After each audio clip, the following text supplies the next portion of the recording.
My name's Kasha. I'm the youth editor for news.com.au. And this week we are delving into the world of modern dating. So just to start, I'll get you all to introduce yourselves and let us know how your dating's going. Hi everyone, my name is Jahin. My modern day dating is quite uneventful at this point in time. Focused more on my career than anything to do with relationships. Hello, my name is Nick. I am 25 years old and I am engaged. Hey, I'm Elamani. I'm 23, 2024, and I'm in my third year of what I would find a serious relationship. Hi, I'm Rachel. I'm 24 and I'm currently single and dating. It's not so much of a vibe for me. I'm not that good at it. So I kind of take the back seat when it comes to it, to be honest. I'm Amani. I am 22 years old, going on 23. Dating, never done it. Don't think I'll ever really do it. For me, it's mostly a religious thing. I don't really do, premarital relationships, which might sound really orthodox, but it's never really been a thing on my mind either. There's like two aspects to my community. There's like the Muslim religious side, and then there's also, my cultural heritage. So I come from Sri Lanka. So there's like the religious side and then there's a cultural side. Neither has been like a real push for me to have like a romantic partner just yet. In a journey of self-discovery, especially the journey of my own gender discovery and stuff like that, when you're in discovery, for me, it was hard because it's hard to give yourself fully to a relationship or to give yourself over to a relationship when you're still trying to discover who you are. That's why now, I met my current partner when I was around the age of 24, and we have been together since. I've never been on any dating app ever, primarily because I just don't like the premise of it. It often feels like a job interview where you're trying to put your best foot forward and there's just so much pressure involved in that. For me, it's like if it takes longer to meet someone organically, that's how it's going to go, rather than forcing something. I have used like Tinder, Bumble, Hinge,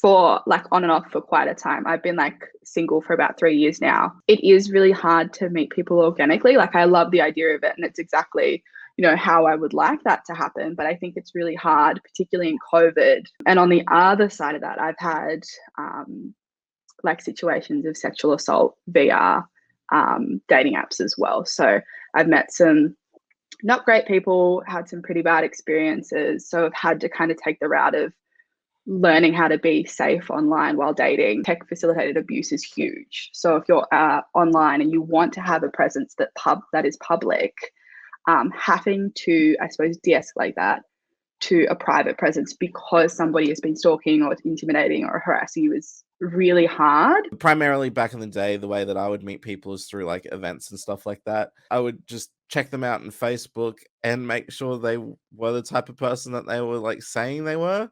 Half the time, they actually weren't. I did try to stalk him at first, but he actually has this smart thing. He spells his Facebook name differently for that very reason, so people can't find him. So I had to actually wait for him to find me. But yeah, then I did stalk to like see things to make sure he wasn't a total weirdo. I think the beauty of it is the onus is on the person. They get to choose basically what they want to do with their content.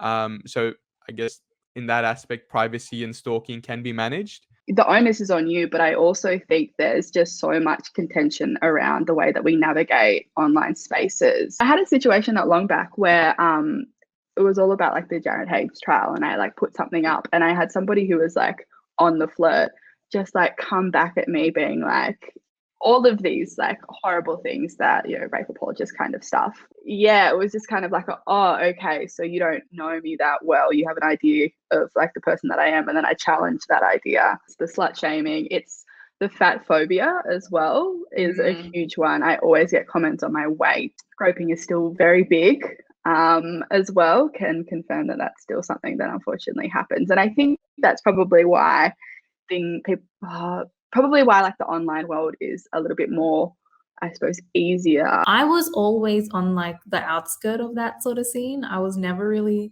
the one who dated or was interested in that sort of thing. I know what flirting looks like, so I kind of actively avoid approaching situations like that because I know my boundaries.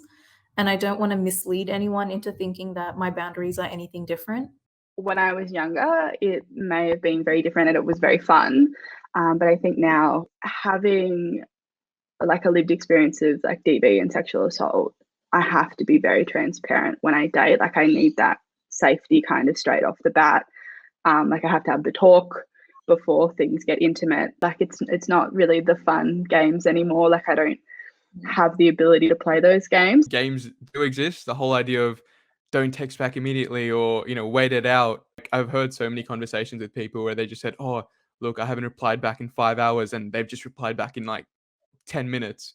And that becomes like a boasting almost, you know, area which people talk about. Yeah, you can't escape it. I don't think anybody will ever be able to escape it unless the culture shifts. But you just try to ignore it and work on yourself at your own pace and, go from there.